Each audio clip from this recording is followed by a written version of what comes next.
आज बुलेटिन की शुरुआत करेंगे अपराध से जुड़ी बड़ी खबर से। यहां थाना रामचंद्र मिशन क्षेत्र में एक सिरफिरे रिश्तेदार ने पिता पुत्र पर चाकू से हमला कर दिया। गंभीर हालत में पिता और 9 साल के बेटे को निजी अस्पताल में भर्ती कराया गया है। खास बात यह है कि परिजनों ने आरोपी रिश्तेदार को अतिथि सत्कार के बाद घर में सुलाया था। फिलहाल आरोपी रिश्तेदार पुलिस गिरफ्त में है। नमस्कार, मैं हूं सिमरनजीत सिंह और आप मेरे साथ देख रहे हैं मिशन 24/7।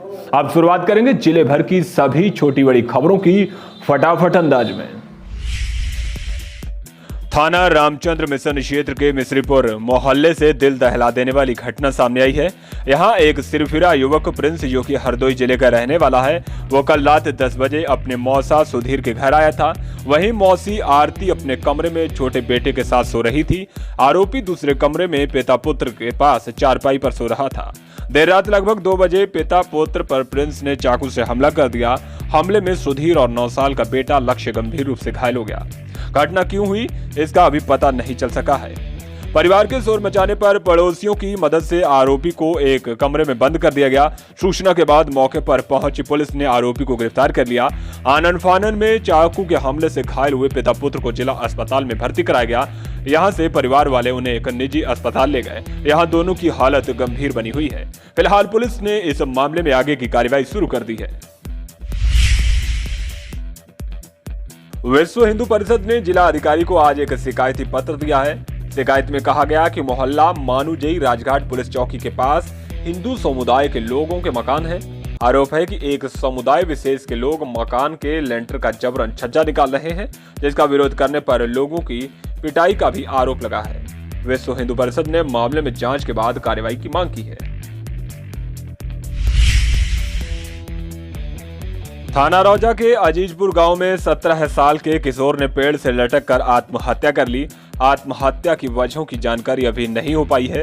बताया जा रहा है कि 17 साल का किशोर सौरभ रात को घर में खाना खाकर सोया था और सुबह अचानक कहीं चला गया। उसके बाद उसकी लाश गांव के बाहर जामुन के पेड़ से लटकी मिली। फिलहाल पुलिस ने सबको कब्जे में लेकर पोस्टमार्टम के लिए भेज दिया है और मामले में जांच शुरू कर दी है। थाना जैतीपुर के अमरेडी गांव के रहने वाले नेत्रहीन संजय सिंह ने सीडीओ से दोबारा विकलांग पेंशन दिलवाने की मांग की है।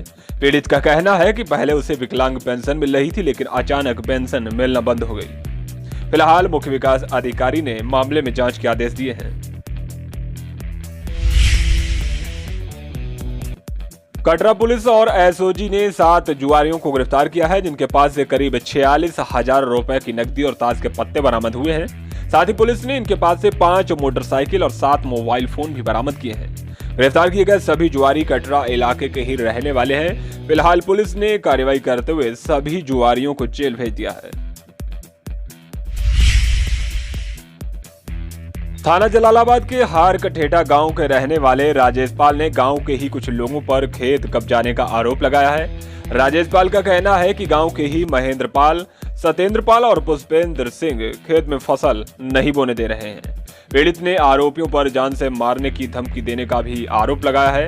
इस संबंध में पीड़ित ने जिलाधिकारी को शिकायती पत्र दिया है। फिलहाल तहसीलदार न्यायालय में वाद लंबित होने की बात कहकर मामले में जांच के आदेश दिए गए हैं। कटरा थाना क्षेत्र के रामापुर दक्षिणी गांव में 16 साल की किशोरी कोहलू के पट्टे में फंस गई, जिससे उसकी मौत हो गई। बताया जा रहा है कि बुधवाना क्षेत्र का रहने वाला परिवार कोहलू पर काम करता था और वहीं रहता था। आज सुबह 16 साल की काजल कोहलू के पास खड़ी थी। उसी दौरान उसकी चुनरी कोहलू के पट्टे में फंस गई, जिसके बाद काजल भी कोहलू में लिपट गई और उसकी दर्दनाक मौत हो गई। घटना के बाद से परिवार का रो रो कर बुरा हाल है। निगोही थाना के उदयपुर कटैया का एक परिवार आज एक बार फिर से धरने पर बैठ गया। परिवार का आरोप है कि गांव का ही हिस्ट्री सीटर बदमाश पप्पू उनके साथ कई बार मारपीट कर चुका है। मुकदमा दर्ज होने के बाद भी अभी तक गिरफ्तारी नहीं की गई है। आरोपी पप्पू की गिरफ्तारी को लेकर परिवार ने धरना शुरू कर दिया है। परिवार का कहना है कि जब तक आरोपियों की गिरफ्तारी नहीं की जाएगी तब तक धरना जारी रहेगा। कांट पुलिस ने 2 वांछित अभियुक्तों को गिरफ्तार किया है। पुलिस ने कांट के नानकपुर के रहने वाले शैलेंद्र सिंह और अमित सिंह को गिरफ्तार किया। जिनकी पुलिस लंबे समय से तलाश में थी। आपको बता दें कि दोनों ही अभियुक्त हत्या के प्रयास के मामले में वांछित चल रहे थे। फिलहाल पुलिस ने अब दोनों को ही गिरफ्तार कर जेल भेज दिया है। बरेली रेंज के आईजी राजेश पांडे आज शाहजहांपुर पहुंचे। यहां उन्होंने खुटार पूरनपुर बॉर्डर पर लगाए गए चेक पोस्ट का निरीक्षण किया। निरीक्षण के बाद उन्होंने पुलिस कर्मियों को खास दिशा निर्देश दिए। डीआईजी ने उस दौरान पुलिस अधिकारियों से किसानों द्वारा प्रस्तावित कार्यक्रमों के बारे में जानकारी ली। आईजी का कहना है कि पुलिस इलाकों में जाकर किसानों से वार्ता कर उन्हें समझाने की कोशिश करे। आज पुआएं में किसान कल्याण मिशन कार्यक्रम के तहत किसान मेले और प्रदर्शनी का आयोजन किया गया। मेले में पुआया विधानसभा से भाजपा विधायक चेतराम भी पहुंचे। इस दौरान विधायक ने सरकार द्वारा किसान हित में चलाई जा रही योजनाओं के बारे में जानकारी दी। विधायक ने कहा कि किसान सम्मान निधि के तहत उत्तर प्रदेश में 2,30,00,000 किसानों को लाभान्वित किया गया है। साथ ही कहा कि योगी सरकार ने लघु किसानों के 1 लाख रुपए तक के ऋण माफ कर किसानों को भारी राहत दी है।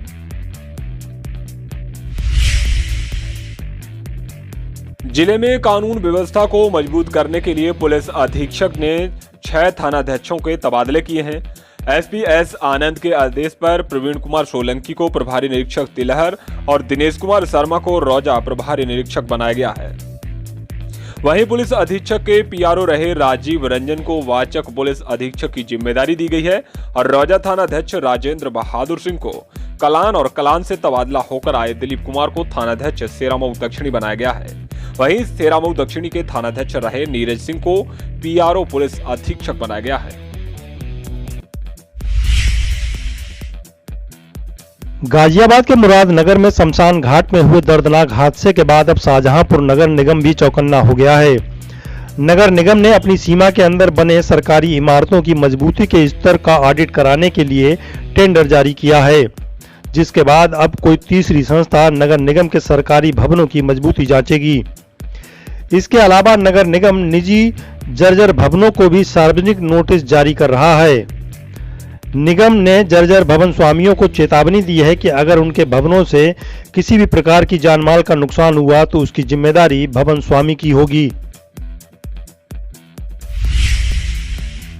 प्रगतिशील समाजवादी पार्टी लोहिया का गांव-गांव पांव-पांव यात्रा का दौर लगातार जारी है। इस दौरान प्रगतिशील समाजवादी पार्टी ने जलालाबाद और कलान ब्लॉक के लक्ष्मणपुर, सरफरा, मोहनपुर और मढ़ैया गांव का भ्रमण किया।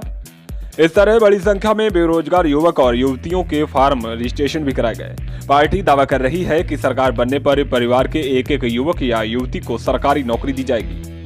कार्यक्रम में प्रगतिशील समाजवादी पार्टी लोहिया के प्रदेश महासचिव लखन प्रताप सिंह, जिला अध्यक्ष राजा नसीम और उपाध्यक्ष छोटू यादव सहित तमाम कार्यकर्ता और पदाधिकारी मौजूद रहे।